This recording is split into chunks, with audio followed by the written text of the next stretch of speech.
I'm Sean Bennett. I'm the founder and director of ISLA Academy, and I am here with a former graduate of ours, Briana Blue. She graduated in 2022. Hi. And Briana was a student at ISLA Academy for the 4 years of her high school, starting in 2019. She's now in university in Louisiana State University in the United States, and I'm so happy to have her here. And I just wanted to kind of ask her some questions and talk to her about what it was like transitioning out of the Dominican Republic, out of a place like ISLA. Any memories she has, we'll discuss openly, okay? Yeah. Okay, so, and I haven't talked to you yet about anything. So first, how are you doing? Oh, well, honestly, I just want to say it's been an honor to come back here and just kind of relive everything that I've done here in Isla. Yeah. Also, I feel good about it in the sense of my first time experience in university, and I just like to share a lot of things of my experiences as well. And you're finishing your second year now, right? You're My class of second. 23 graduate. I made the mistake. Oh, I said 22. 22. Right? I was like, wait, Yeah. hold on. But yeah, I am finishing my second year and as a freshman. So next year I'll be a junior.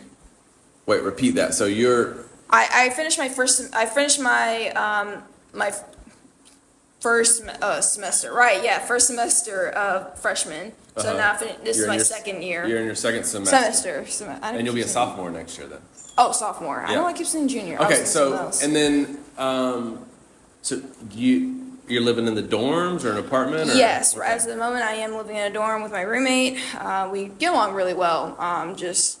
We really get along well. And that was a roommate. Did you get assigned to that roommate, or were you? Oh, no, You knew them already. Well, no, it was more like it was like a site where you within the LSU site where you housing application. There's Yeah. a section where you go to roommates and you have to find your roommate through that program. And I just happened to cross paths with her. And we just suddenly clicked. We Yeah. suddenly were like, oh yeah, we just want each other. Like we were just so nice to each other. We just want to be like friends and actually be near each other. And it's been working out ever since. What is the thing that's kind of most surprising to you about university life that you didn't anticipate?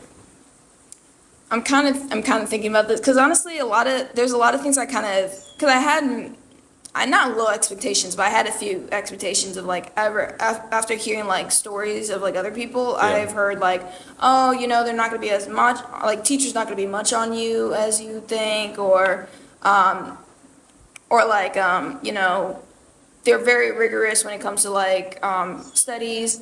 Honestly, though, I think the reason why they keep saying the rigorous scheduling is more of it's set for you, but it's your choice to rather choose it or not. Yeah. So it's not like a person, like a parent or a teacher comes to you says oh, you need to do this, you need to do that. That you can choose to sleep in, passing sleep in and not go to class that morning. You could choose that, but of course those consequences are going to be kind of very much severe. Once you keep doing that. And why didn't you choose that? I mean, did you have difficulty in navigating that choice? Honestly, no. Well, because personally, me, I'm just I'm used to just wanting to follow the rules and actually give my want to go to class, just being a student. But then also here, the only reason why I would choose not to go to class is if I have an exam. But other than that, not really I choose that because I know it's important for my education, and I also know that it's let's just say it's not going to be beneficial for me to miss class. I know how important it is to come to class. So one of the things that was kind of interesting for me when I got to school, I went to the University of Georgia, which is a pretty comparable school, I think. Yeah. And in size and in it being the largest state school and whatnot. Everybody in your class was a good high school student, yeah, right? they always start that. Yeah, everybody there had to have pretty good grades and test scores and Heck, all that together. most of them had probably a higher score than me. And, Right. And yet then you find yourself in these classes and some people are kind of struggling in a shocking way. In fact, you will definitely see a transition, definitely from hard classes, but also surprisingly, so the expectation of it, yeah, it's still going. So the expectation of like, you wouldn't think that even lower in like easier classes, a lot of people wouldn't come, but people was sometimes like they can fail in those easy classes Right. because they're probably struggling in the harder classes, which then I tend to see like in the first semester or like probably like the first semester of things. Like, okay, there's a lot of people, and then slowly, as that's for only that first semester, it starts to decline. Like, Right. there's now like a couple of people in that class. Even right now, in chemistry, in my second semester, it's gone down to like the size of my like a little higher than like what my class here in ISLA was. So you definitely see that a lot more. Okay, what do you attest that sort of resolve or resilience, or even, as you said, like you could sleep in, but you choose not to because you placed a value on it. So it sounds like you're kind of making a schedule for yourself, right? Yes, that's gonna be very important. Because you're not in school in the same amount of time in university. You're not in class. Well, also what my same amount of time. university does, because I love that they put a lot of resources out too, for especially for first comings, like the first freshman years, like they definitely like set a lot of resources for them to manage time. They always talk honestly a lot of things that you said here in the school. We're talking like the eight hours. There was another one, SMART goals. They brought up that too. So like a lot of resources they brought up that you kind of mentioned it before here in school. They also brought that up to like the freshman year. That's cool. That's cool. That makes me smile. What does that feel? I think this probably happens as well with some of the stuff your parents taught you, but like you're sitting in some place, you've been hearing someone kind of give you advice in preparation, and then you get to the place and someone gives you the same advice. It can be I don't know, reinforcing that. Oh, Yeah, man, it's like, maybe they're right. or they're also like, I'm doing well. Yeah. Because I'm already a step ahead of these people that are having to be taught this. Yeah, exactly. And I think honestly, even though honestly, in my opinion, preparing is one thing, but actually going ahead and doing it, like taking action, is a whole other thing. Because firstly, you have to start doing it. Even like, for example, we're talking about time management, we're talking about like studying hours. You could plan your whole day, but sometimes you can easily just like not do it Right. at all. You would just like choose not to do it as much as you choose to plan your day. Right. Yeah. As you were becoming friends, or certainly like classmates with kids from, probably a lot of them are from Louisiana, right? I say a lot. So Louisiana, Houston as well, surprisingly. Okay. And also we do have some exchange students that come in as well, internationally.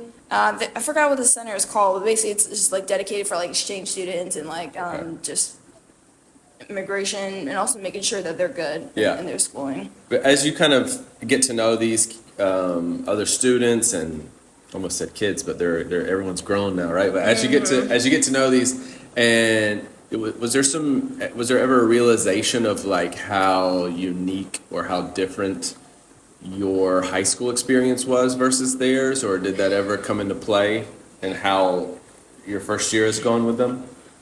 I would say yes and no. I mean, in the yes part, I would say just me going out a lot. Like, because in the school we did like going out a lot in community. Well, we didn't do a lot of community service, but we did like go out on like the community farm, for example, or we went out.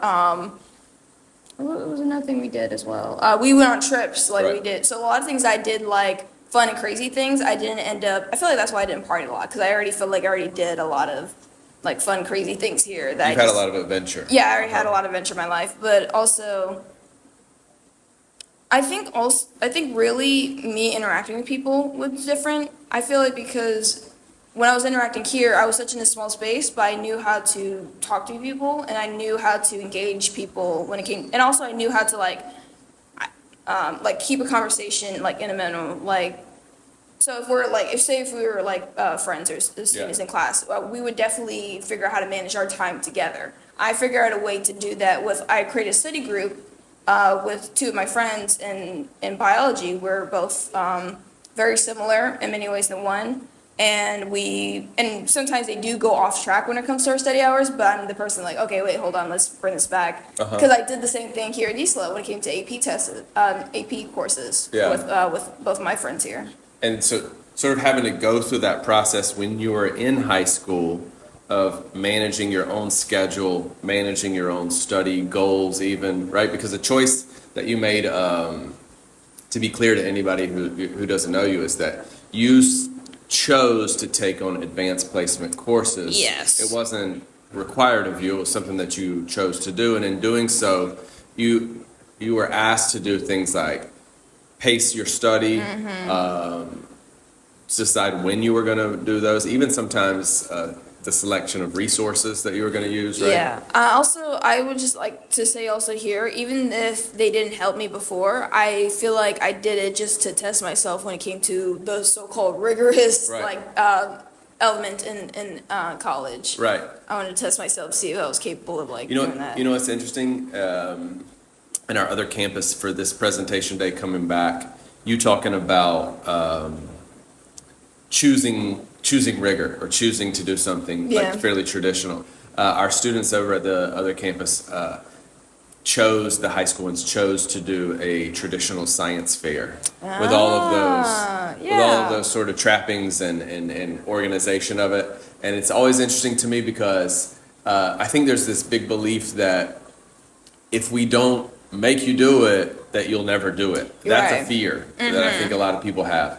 If we don't make you read classic literature, if we don't make you study the sciences, if we don't force you to do it, then you're not going to do it. And the truth is that I almost always see happen is that there becomes this moment in time, a lot of times around 10th grade, 11th grade, where you're starting to recognize how smart you are, starting to recognize the level of conversations you can have with adults, and you're saying, all right, now I'm ready. I was gonna say also, I feel like the parents that say that, they don't tend to be give them a reason to why is a science fair important? Why is going to this class particular important? Because I feel like once they find their reason of going into it, or a reason in which they feel very passionate and confident in, that's where they start they start to really dwell in, and even at this point be passionate in that field. Yeah. And that's why, okay, not a little secret, but a little thing that, not controversial, but many times I've seen people going to pre-med or in medical school,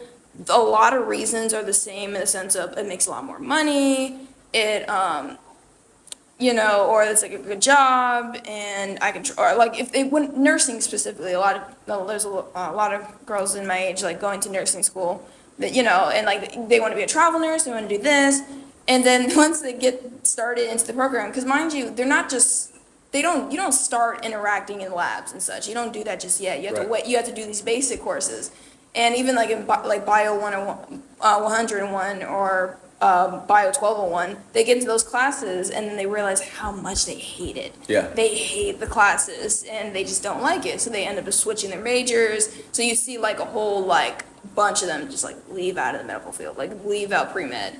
I've even know someone that had, changed their major into was it kinesiology? No, I think it was something. I think it was business, but is that sort of transition you see in I would say the medical field specifically, because a lot of time I feel when they do go in that section, they tend to think, oh, I just want to make a lot of money. Yeah. I just want to, or my parents especially put me in this. Honestly, I'm not surprised, but it's kind of a wow moment when you hear a lot of kids that said oh, my parents told me I had to go to college, Right. or if I don't go, then This was my expectation. oh yeah, either they expect it because their parents went to college, or they didn't, or their parents didn't go to college. Yeah. And so they have this thing where they have pressure to go to college, they have to do something with their lives. I think particularly in my generation, it was an incredibly clear expectation, and I don't say this about my parents or anything. Yeah. For me, if you asked me in elementary school, I was going to college. Yeah. That was made, that was the step, almost 13th or Yeah. 14th grade. It's interesting what you say, so people have done well in high school, they then go to a good school, they are pursuing a good career, Yeah. nursing or medical field, everything is great, right? It's set in stone. And then they are faced with a challenge biology, right? And Freshman biology. sometimes they realize not it's easy. not always their passion after all. Like maybe there Yeah. was a different passion they had that they didn't really focused on because they were so focused on this that they were like, wait a minute. Oh, and there's also a fear of changing majors as well. Okay. There is such a fear of that, and of course it's because of the complications of it, in which like, you know, in case you went to these many courses, and in order for you to go to this passionate course, you had to take these other courses, and then now you have like less credits and such. But my advice is, it's better to switch like early, like if you know for certain that you don't like the career fair field, definitely like you can definitely try to like change majors because Do you think you'll end up regretting. Do you think someone like just kind of imagining some of those friends that you've had who chose nursing or whatever, and then they take these very challenging courses, and it's maybe one of the first times that they've ever faced a challenging course Yeah. that they don't see the purpose for, right?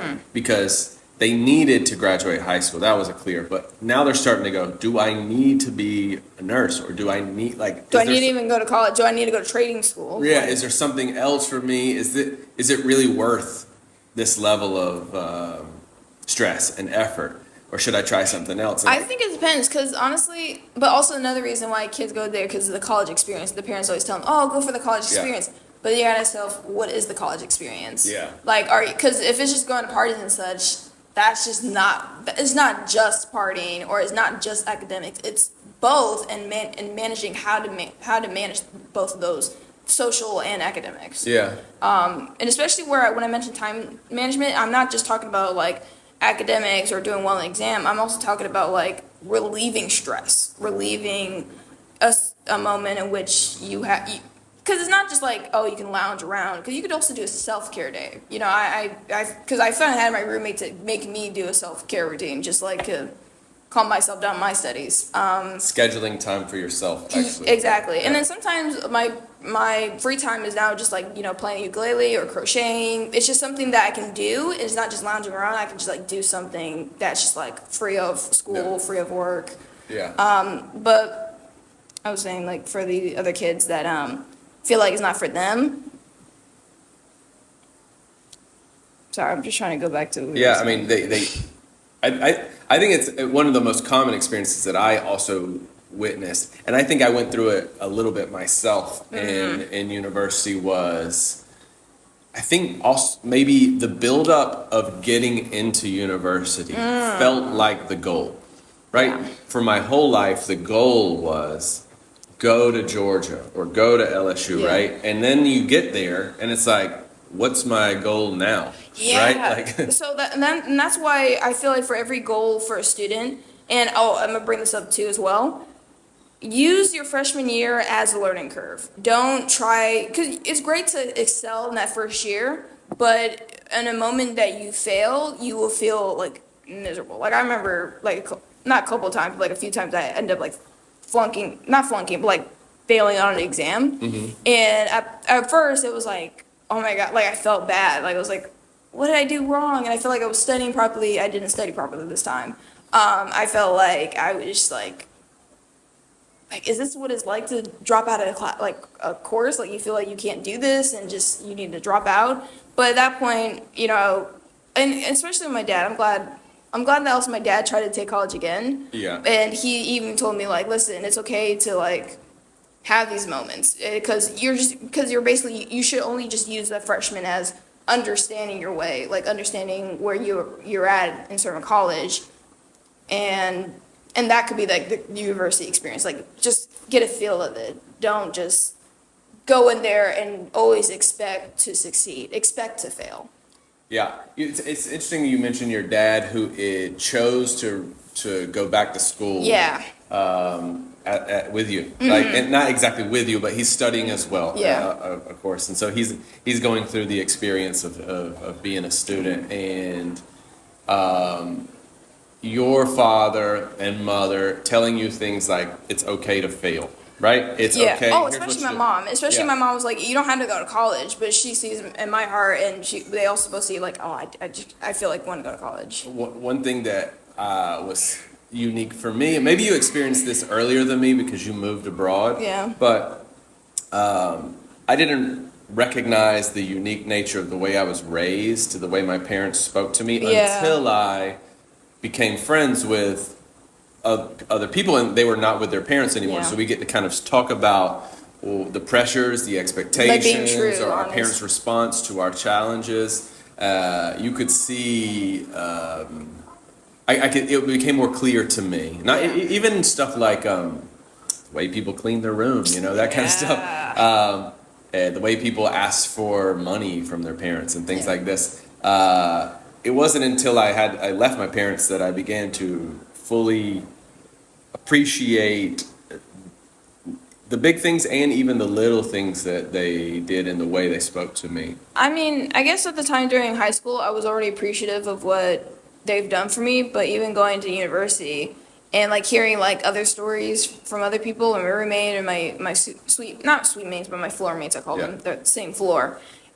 It just made me feel like, wow, and especially like being abroad, like you say, being abroad here as well, like I really don't want to say like I had it all, but like I did have like resources in which I could experience more Yeah. in that way. And then even like when they talk to me about certain things, they're like, you give really great advice, or you just seem like you know what you're doing. Even though I was already still trying to figure myself out, they were like, you just seem like you know what to do.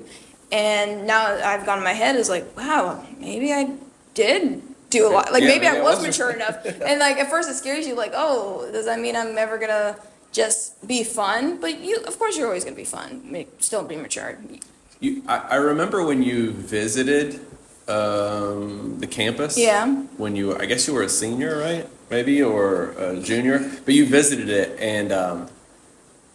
and when you came back and you talked about, I think something sort of came over you. I'm going to speak for you here. Yeah. You tell me if I'm wrong, about how we create this huge, lofty image Yeah. of what it is, and so it's like maybe I am kind of smart, maybe I am kind of this or that, but I don't know if I'm that smart. I don't know if I can do it at that level. And you create this false image of what it is, and then you go there and you just walk around. Yeah. You don't even have to go to the class. You just walk around and you go, okay, I could be here. Mm-hmm. I can do this. I can, collaborate and compete with these people. And Yeah, sorry. But I was going to say another thing, like I was going to mention here, is like networking. That is a huge thing in college, especially Yeah. where a lot of people, some people would ask me, like, oh, how do you, like, what are some things you can do to get internships or get into different positions and such, or even just like creating study groups or like meeting with people is networking, is communicating.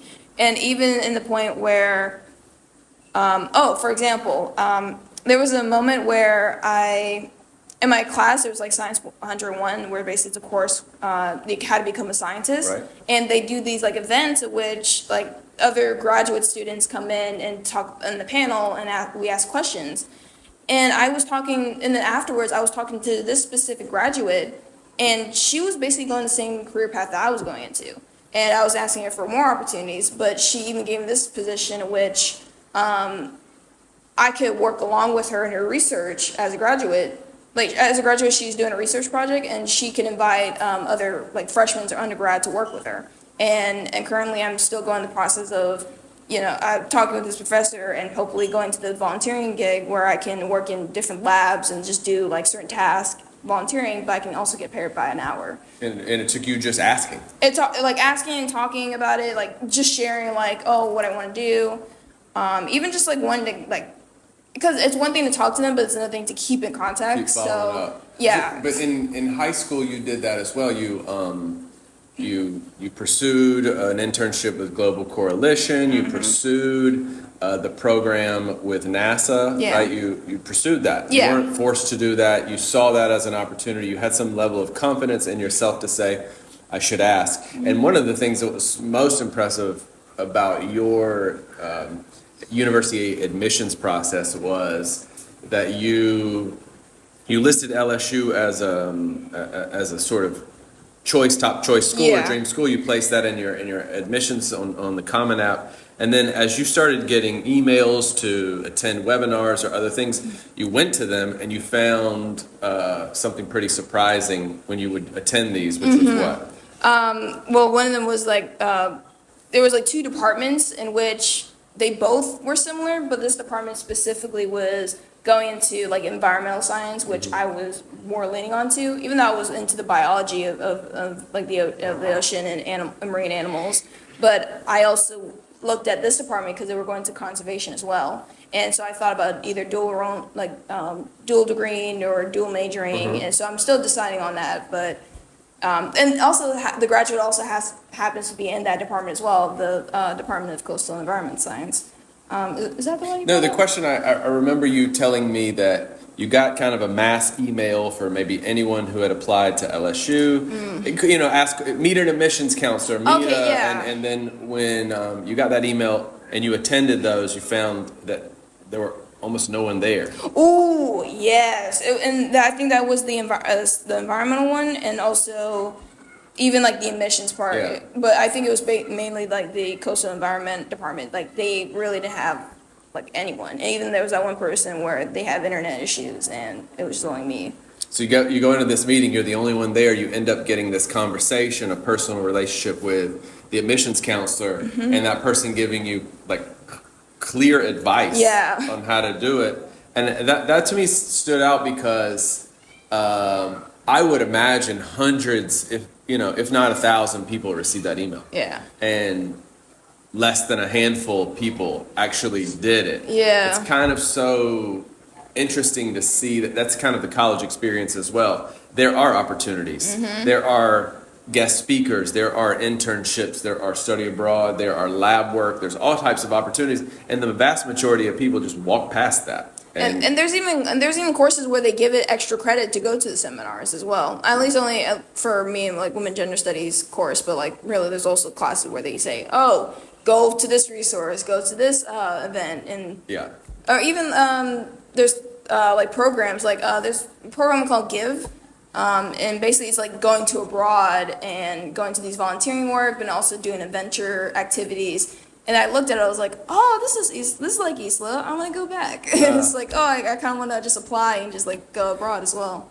You know a lot. You know a lot about like our mission here and our challenges in Very familiar with in it. developing a school that looks and feels and operates very differently from the type of school that you might have gone to before you came here, and certainly the other types of schools that exist in this area, or the other types of schools that exist in the world. And being someone being a school that does things differently also comes with fears, right? So what if there's there's always a lot of questions. Well, what if I bring my child from the United States to this school? Will they be able to return? Will they be able to? There's a lot of these questions that are not asked typically if you were to put them in a typical school, right? You would just assume that that's exactly the same. Are you talking about going abroad or just going I think to school? it's even more so where we're in a project-based, self-directed, inquiry-based. There's a lot of things that we do. There's a lot of things that we don't do as well. And so I know that a lot of people that listen to this or that are interested at least in the content that we're talking about, or they're asking questions or going on our website or going on our social media, they have some sort of interest in this, but they also, these are the types of questions that they feel they have to answer. It's about, should I be worried or should I have a fear? And then I often have these so many of these conversations with people like you, where I don't have that fear, because I've had so many of the conversations where I get to speak to our former students and see how well they're doing, how quickly they adjusted, all of that. But now I feel this duty to share it with other people, is what I was talking about before we started this. Right. And so I kind of want to lean into that type of conversation about having this type of education in your 4 years, and sort of how it may have prepared you for jumping into the big school at LSU, or sitting next to people who had a very different style of education than you? Well, as you mentioned, I've come from my own story of going through education and coming to this school. I also meet different people that come from different education, different lifestyle, different country and such, culture.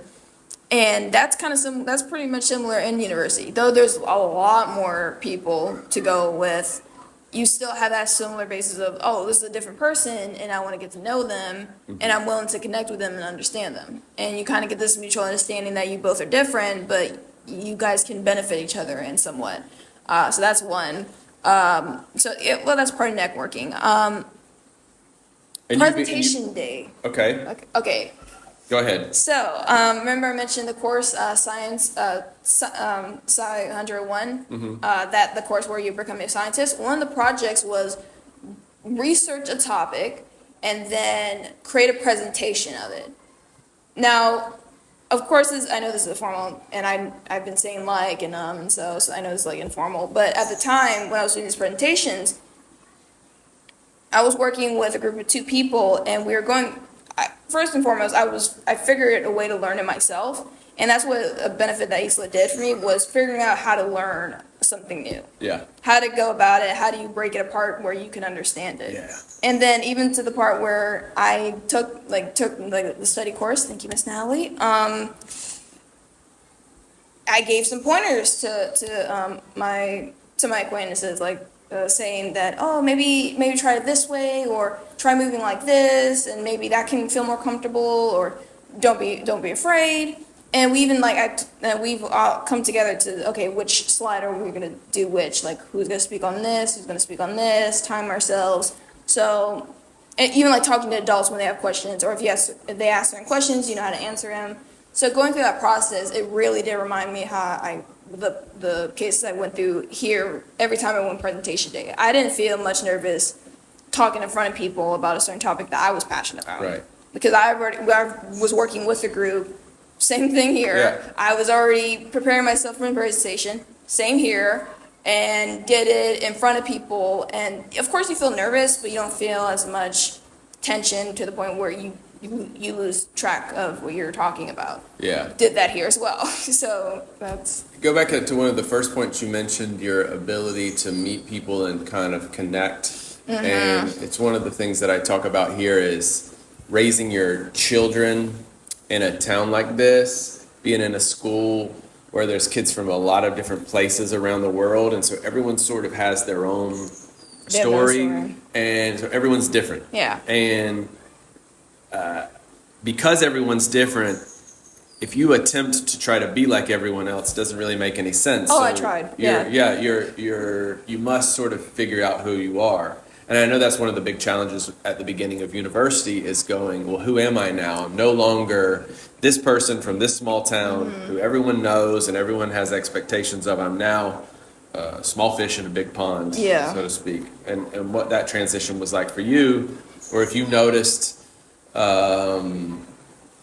maybe an ease in being able to connect with different people or new people that you might not have felt if you had left. Because the only way I feel like I impress people is just being honest about myself.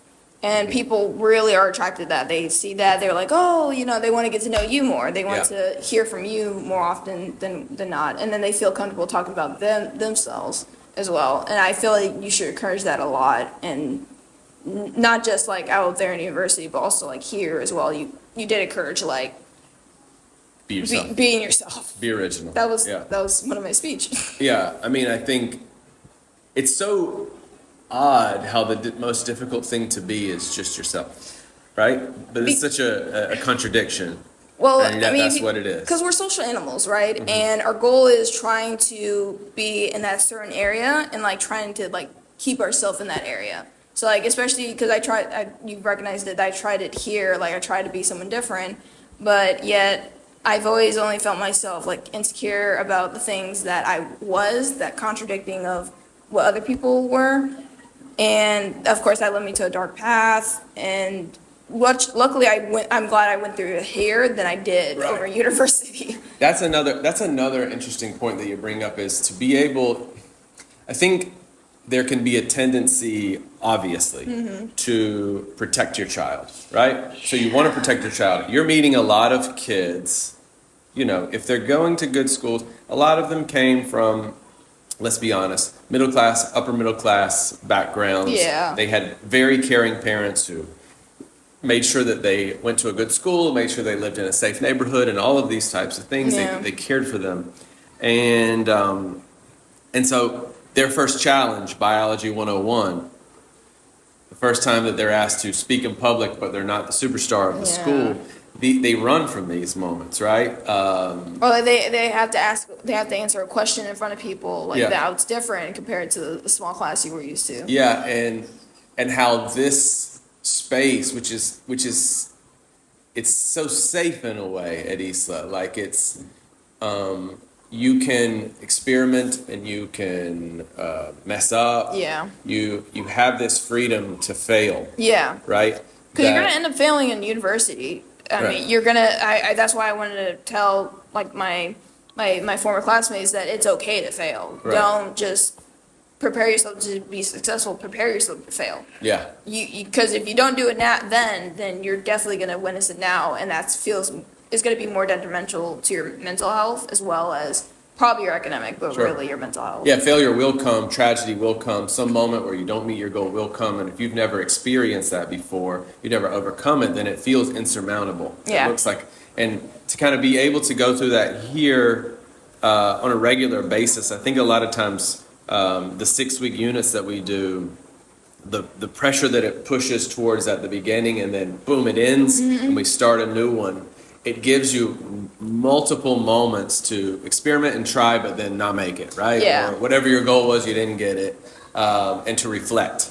This is what I should do differently next time. So that is the very similar thing process, except if you switch presentation to exams. Yeah. That is exactly what it's like when it comes to studying, preparing yourself, and that's what I mean by failing, because it's gonna go through that path. I mean, the rigorous part also I was gonna mention because they go fast. They do. So if you didn't do this assignment then they're probably gonna skip over. Or if you messed up on this exam, well, whatever, you have to do the next one, try to get better at it.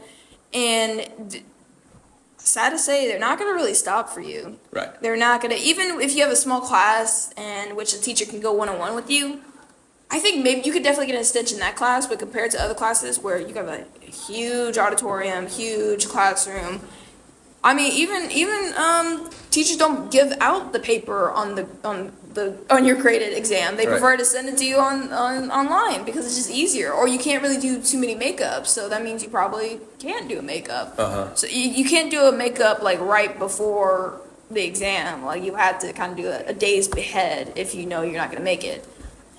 It's so counter to think as a parent, I'm going to make sure that nothing hurts my kid, and then find out as they get to be an adult that they're going to get hurt worse because I never taught them how to Bounce back from it. Yeah, I mean, it's really, it's something we face a lot here where, and I'll say this to people, I'll say, the most efficient way to solve a problem, to get your kid to clean their room, tie their shoes, or improve their reading or math score is typically like a way that you wouldn't want to do. You Yeah. scream, you yell, you punish, you give rewards, whatever you do to try to make this happen in the short term. And because you've taken this inefficient path, the results don't stick later Yeah. on and they don't translate. You've got to be willing to let your kids be late, trip when their shoelaces aren't tied correctly, struggle through a math exam or get to their reading level on their own time. Sometimes they have to touch that hot stove to Yeah. learn their lesson. Yeah, yeah. Did you feel, I don't know what you felt about yourself as a student in 8th grade and 9th grade when you were coming here. Did you feel like you were a top student in 8th grade, or how did you perceive yourself as a student before you came here? In a way, but not. And here, I felt like I wanted to be in the same level as other people. That was my issue. Was I feel like, okay, if these people are smart, I got to be smart as well. Okay. Of course, because once you create that expectation of other people in your head, you don't really see the true side of them. So you don't know. Maybe of course, they're going to be different than you. but it doesn't mean you have to be like them. You can just be, like you said, just be who you are. Just be, because once you know who you are, you figure out how to better yourself properly, rather than like, okay, you look at this expectation and you have to live up on that expectation, and opposed to just, okay, I know who I am, now how can I get better at this? I want to get better at this. Also, like seeking inspiration. It's kind of cool to be around other creatives. You're saying you're around other ISLA kids, and so it's not a competition. No one ranked you guys and said Briana's the number 3 student or the number 1 student. No. It was more like you looked at them and said, "Oh, look what they can do. I would like to be able to. I'm inspired by that level." Yeah. Yeah, to create a culture of, I think, supportive as well. Yeah. Right, where because there's not the ranking. It doesn't hurt you if your classmate does well. Right. Right? It's actually good for you. It doesn't hurt you if your classmate pursues this thing that you always wanted to do but you haven't done. It actually can be inspiring. Because honestly, I think we're just like such big friends that we end up just like, if they were doing well than others, we're like, yeah. Right. We just like clapped and we just like, celebrate for them rather than just be mean and be like, oh, whatever. Yeah. Well, because their success is not going to negatively impact you, which is what can happen. Many of your classmates were the top student in their high school, right? Or they're some small town Louisiana, and they were the top student there. They were in the newspaper. They won the spelling bee. They won this, and now all of a sudden they're in school, and they are maybe still a top student, but not the top student, and they struggle with that level of what their value and their worth is in comparison. What kind of advice would you give? I think that you came and saw a lot of your former classmates here, but also you have a cousin who's in 9th grade here, and obviously you're still connected with some of the friends that were younger. So now that you're back and you're talking to them, what's something that you might share that you some advice that you might give? Because a lot of them are going to have the types of questions that you had before you went, and they're going to take your advice seriously, because they trust you. Well, I mean, I can try to say these for the little kids as well. It's 2 things. I keep preaching about this in my speech and even probably even more in here. If you know yourself, you know what to do with it. You know what to be better at. You got to be truthful and honest with yourself. You have to. Honestly, you have to, because the next part I would say is time managing. I feel like, especially where I keep seeing a lot of Instagram reels and like everything on social media where there's aesthetically pleasing study methods, or like people that's like, I've seen this girl that's like on her book and she has a really nice desk, there's a computer in front of her, she's writing things. It's not going to always look like that. It may look like that for probably a few days, but if you keep doing that, you feel like you do a lot more work just trying to look good than actually learning it. It's for other people. It's just something to look at nice, but it's just to kind of motivate you to study, but it doesn't always look like that. I mean, sometimes it's not even looking like going into your nice room and studying, because honestly, it's better to study outside of your room than going because I did that before too, but I feel like I was more successful outside my room, and then also a bit with other people when I had questions. Or especially, I like what they do in LSU in math. In my math course, they have this thing called Math Lab, where basically you have to go to this math lab and you have to CC for 2 hours before you go to your next class. So like if you have a class on Wednesday, you have about Tuesday 9 p.m. that next Tuesday 9 p.m. to finish your 2 hours. Okay. And that makes you get out of your room, go do math, because you can only do math on Math Lab, and like study through it or watch videos, like anything math related. Quite similar to our math. You right? Yeah, pretty much. I would say like time managing is your go-to. Like I would try to learn and figure out, okay, and it might not have to be like, oh, study this time to this time. It could be just like if you have activities that you're already doing, like you want to surf, you want to go scuba diving, you want to do this sort of thing, then just manage your time. Like, and even like and then that way when friends ask you like, oh, are you free this time? You're like, okay, hold on, let me look. Yeah, I think I'm good with this one. And then you can add that to your schedule. And once you get that rhythm of it, you can now feel a lot less the power stress. to say no. Actually, I can say no because I don't have this space in my schedule. Exactly. And it's not me. My schedule says no. right? Yeah. And then also in the fact that you now feel less stressed. And I did this kind of recently with because I used to like write my assignments down, but I feel better writing in to-do lists on Outlook on the Microsoft app. That worked out really well because now I feel like all my assignments are just very much minimum. I look back at it and I'm like, I don't have that many assignments. If I just do it these times, I don't have a lot to do. It's interesting, and I don't know if you don't like this part, I'll cut this out. But in your ninth grade year was the COVID year, and so under no one's choice, we had a period of time where we were remote. Right, a 3-month period from March to June where we couldn't come in. Yeah. And that was your freshman year, and so it's kind of reminding me of this, is in that you had some assignments. We didn't have the ability to tap you on your shoulder or to say, hey, Briana, can I see your essay or how's your project going? Yeah. We lost that sort of personal touch, and we couldn't really make anyone do the assignment. I mean, it was very difficult, right? And so there was this realization. I had some teachers let me know, well, Briana's not doing anything. Yeah. And so I spoke to you personally, and you were doing the things, you weren't turning them in. No. And so we were able to go through that. Yeah. Not just me, your parents as well. We were sort of able to go through that, and ultimately get to a place where you were able to turn that stuff in. You were able to get credit for it. Right. It was great. But we also didn't have to deal with this. I didn't have to instill consequences on you that were painful. I didn't have to. It was already painful enough to hear that I was on a down. I didn't have to make that experience something that was going to harm your future. It turned into this learning moment, which it sounds like you're using elements of that challenge and that struggle now in your life.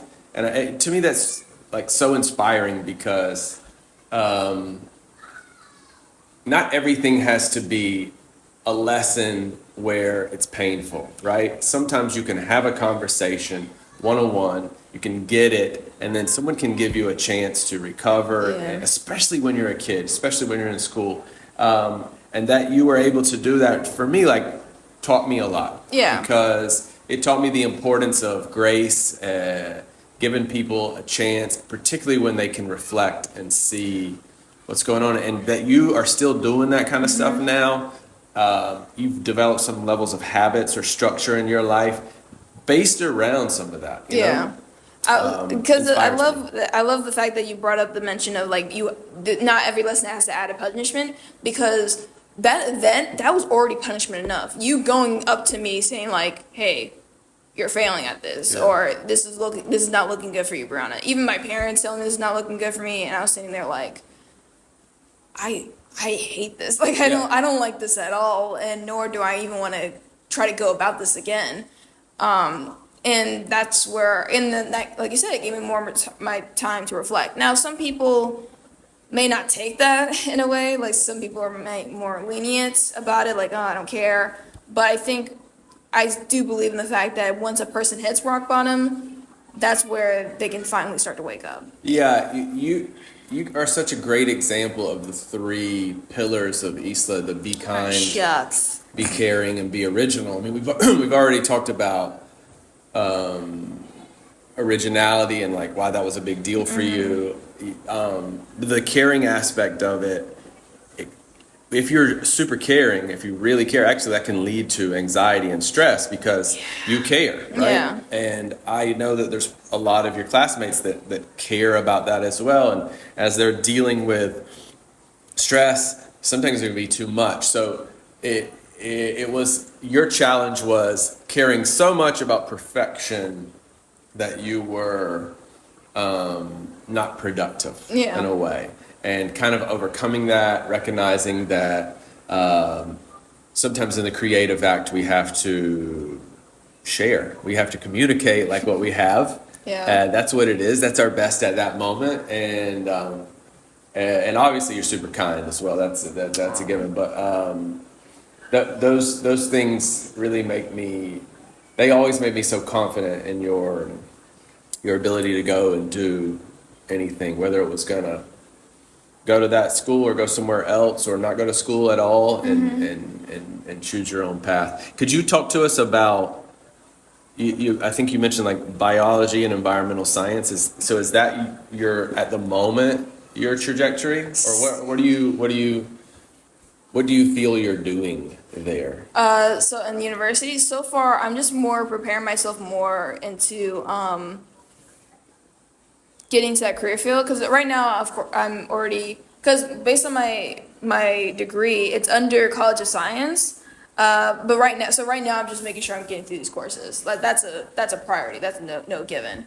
And like I said before, I'm still keeping contact with the professor and the graduate student that I mentioned about. Honestly, it's just more because I definitely, like, as you mentioned before, I hit rock bottom, like I was losing assignments. I want to make sure that I'm good with not my assignments, but my exam. Because I mentioned before, I kind of messed up on my other exams from the first semester. No, I still had good grades afterwards, but, so now I've learned from my mistakes there. I've done better on my exams in this semester as well.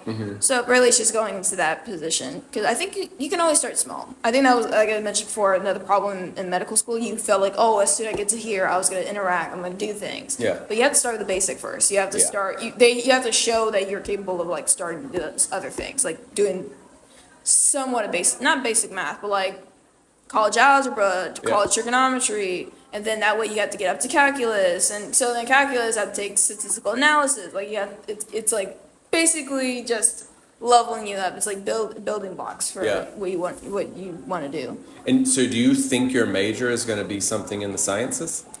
Yeah. Yeah, because you have some time still to choose, like specific, or you're just kind of in that marching towards that side, or I feel like I'm still in that side of, well, in the sense that like I said, I'm still deciding on if I do want to dual degree in, because dual majoring is more like if there's two different departments, but dual degree in is in the same degree, but they're probably in the same. Couple extra classes that you could do. Yeah. Yeah.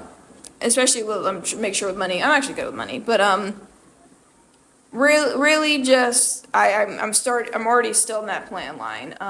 Like I want to not just be a marine biologist, but I want to be a person that's working in conservation projects. Like I want to start helping out in a habitat. I want to make sure that an endangered species starts to get better, and that's the career path I'm still going on to. A question about homework, because kind of we are famous for not having a lot of homework at ISLA, and it's kind of false because we do have homework. You took an advanced placement course. You certainly worked on that from home.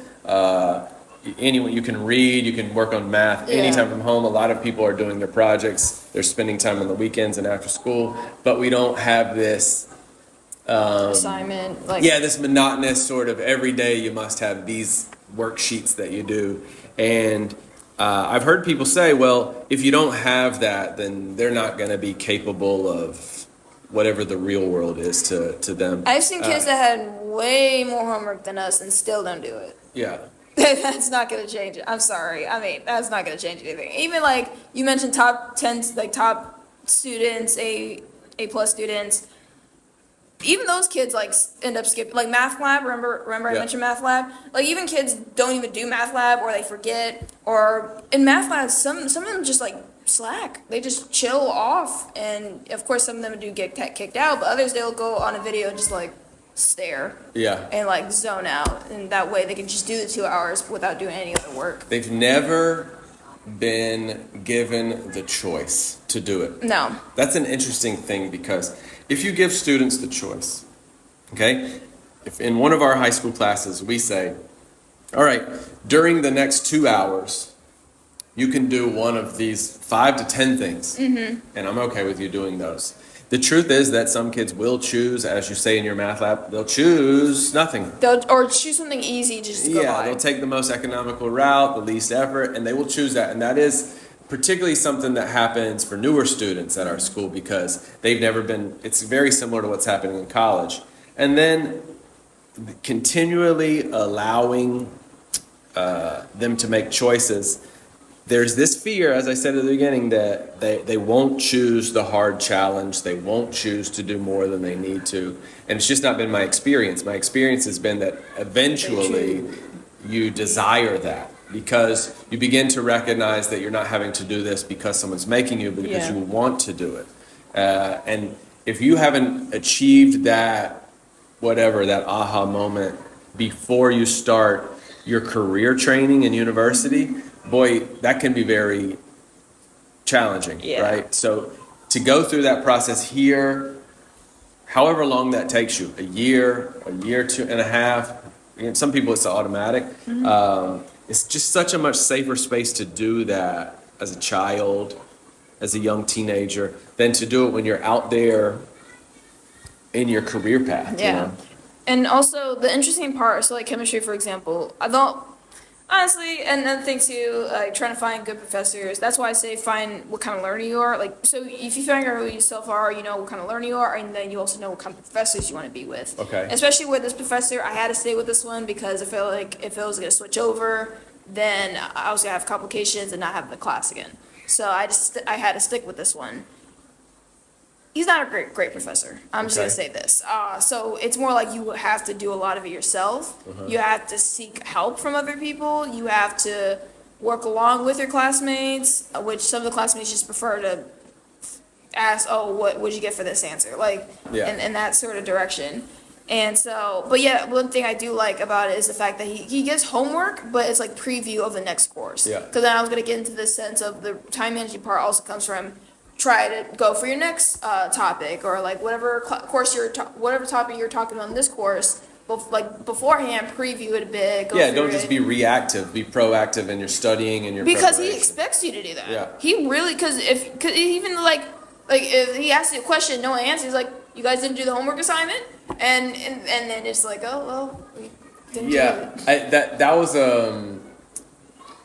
that's an interesting point because I've heard people use, especially newer students, they'll because you've been trained to assume that your learning, your education, your success is based on whether the teacher did a good enough job, right? Yeah. And so if it's a good teacher, I'm going to do well. If it's not a good teacher, I'm not going to do well. If the teacher explains everything for me, I'm going to do well. If they don't, I'm not going to do well. Okay, well, what will happen to you when you are in your major and you need that course to become the biologist, to become the nurse, become what it is, and your professor is not providing those things? You have no one to complain to. You must sort of do this on your own. And so that experience of sort of learning how to direct your own learning is so important. I actually think that your professor he probably recognizes the fact that many of those students have never experienced that, and he probably feels a responsibility to provide them with that experience, you know? Maybe, I mean, again, what I mean, he's not as organized. I was saying there is such thing as bad professors. Like, this one's That's true. not really organized. Like, even with this thing called Moodle, it's like Schoology, but it's like, in a sense, his stuff is, it's not even organized that well. It's like, he has to like, find a bit for the question for us to answer on the board. But one thing I can say for sure, he's good to, once you get to one-on-one with him, and that's another thing you have to decide for yourself to get help from others. So that means even going to his office hours or even just after class, like ask him questions and such. Because that's what I did afterwards. I just ended up like, maybe the reason why I couldn't answer that question was like, okay, I'm actually confused on this and I need help. Advocate for yourself. Why do you think your classmates that don't do that, why don't they do that? Because they end up like leaving as soon as it's done. Like as soon as it's done, they just straight up, even like a few minutes before it's like class is over, you already hear like, Right. like the tables move because the tables like lift off from the chair, so you already hear it just. Even though there's probably no next class, it's not like you're going to be late to the next class. Yeah. That there's still this like, I'm going to do whatever is the minimum that I need to do. And I think that in a heavily structured teacher-directed learning, then that tends to be what you're taught to do. Teacher gives you the assignment, everyone's doing the same assignment. You've been a top student, so you can get this done at low effort, you're going to give the low effort. And then you develop this habit of giving the least amount of effort. And it's tough to get over. Yeah. That you would stay after class and have 2 extra minutes of conversation and the massive impact that that can have on your education just says a lot about your comfort level in asking questions and expressing a need to know more, which I think we're almost trained in most schools not to do. Don't raise your hand. If you raise your hand, it's this. Because there is such a thing, because, like, I mean, you could, I mean, as in class, you definitely could, but there's some teachers that, like, you have to keep continuing, and in order for you to ask questions, you have to wait for a while and then go ask questions or go to office hours. So that's why I mentioned that. I just want to mention that real quick. Yeah. There's a reason for that. All right. Well, do you, you know, now that you've been this like great success story, and I know that you got a long ways to go still, but I often kind of, when I'm talking about our goals here at ISLA and our educational philosophy, one of the points that I make a lot is that I would ask not to be measured just on our college acceptances or just on these short-term goals, whether a 7th grader's reading level goes up a year, but rather on these long-term goals that I actually think that we shouldn't be measured just by your ability to go into your first year at LSU and do well, but about how you feel 10 years from now. That's such a challenge in education because most of the times the people that are making the big decisions about educational policy, curriculum, and that type of stuff don't have 10 years. They don't have 15 years to see the results. They need it to happen in their 4-year political term or whatever. And so that's a flexibility and freedom that I have, is that I know I'm going to be here in 10 years and that I can sort of take that long-term approach. And so as you age, as you get into the more clear adult world post-college, I guess my question would be, how do you think the experience that you had as a child, both living abroad, being in a super diverse environment like this, being asked to set your own goals, being constantly asked to create new things, present those new things, and also being allowed to fail and ask questions and encouraged to do it. How do you think that'll impact you as you become a much older adult? It is like, I'm not gonna say a weapon, but it is like an amazing tool. I would call it like everything that's gathered. It's almost like making a tool for myself, and I feel like I have a really great tool that I'm using, because in the sense, even my mom is like bragging about her coworkers, because I'm also thinking about working under her firm as well, because they really do go into conservation projects.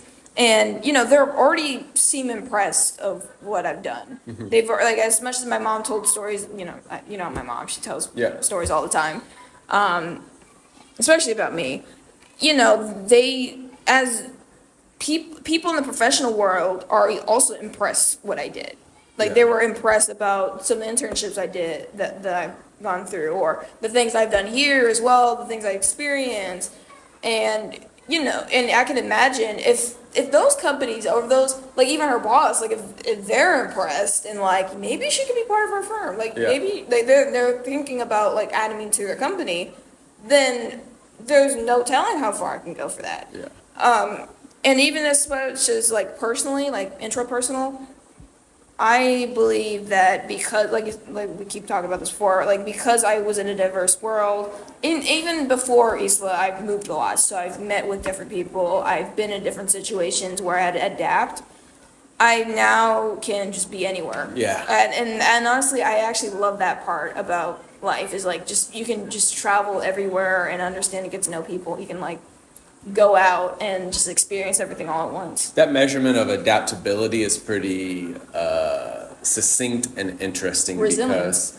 Because, resilience, adaptability, all of these, I don't know if I think you participated in this last year when I sat down with you and a couple classmates and we started talking about learner characteristics and shifting Yeah. the way that we might evaluate that. And there are a lot of different things that productivity and creativity, ability to collaborate, but it all sort of like centered around adaptability, right? Yeah. And your confidence and ability to be in new situations. And as the world changes, as whatever comes in the future, you're going to constantly be asked to adapt to a new town, adapt to a new learning experience, a new workplace, and a new technology Yeah. and those types of things. You're feeling comfortable to do that, whereas many people are sort of standing around waiting for someone to give them instructions on how this new stuff is like the last stuff, right?